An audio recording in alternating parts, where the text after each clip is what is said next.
Hey, John and Stacy, in Ecclesiastes chapter 5, the writer Solomon says that it is better to not make a vow than to make a vow and not fulfill it. He says, because God will surely actually require it of you. The reason that God shares that in His Word is because God is actually really serious about vows, and He will seriously hold you to the promises and vows that you're going to make together here in just a moment. But as you prepare and think about that, I want to talk to your audience here for a moment, because there might be those of you that are here today with your spouses, and if you are, is that John and Stacy would like to offer you the opportunity to renew your vows to one another in just a moment with a simple, quiet signal, if you wish to do so.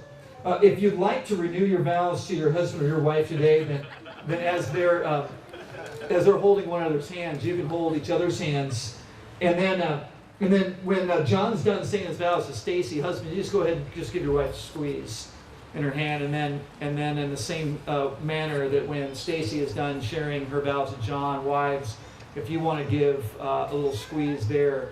So if you're together, you're coupled up, you just might want to reach out for that hand, and here we go. So we're going to begin, John, first of all, with your vows to Stacy.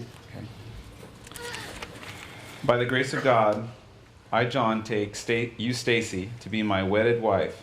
I promise with God's help to be your faithful husband, to have and to hold from this day forward, and in sickness and health, and in poverty and wealth, in sorrow and as in joy, to love and to serve you as Christ commands until death parts us or Christ returns.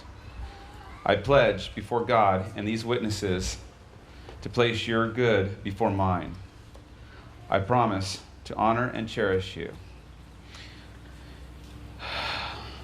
Hold on a second. I promise to hug and kiss you each morning and every evening and in the moments throughout the day whenever I look at you and feel so led.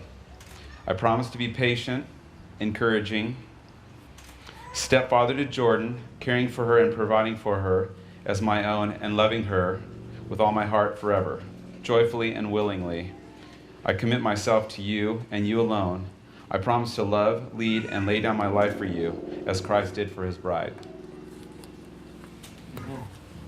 All right, Stacy, you share your vows with John. John, by the grace of God, I, Stacy, take you to be my wedded husband. I promise. I said husband. Okay. I promise with God's help to be your faithful wife, to have and to hold from this day forward, in sickness and in health, in poverty as in wealth, in sorrow as in joy, to love and to serve you, as Christ commands until death parts us or Christ returns. I pledge before God and these witnesses to place your good before mine.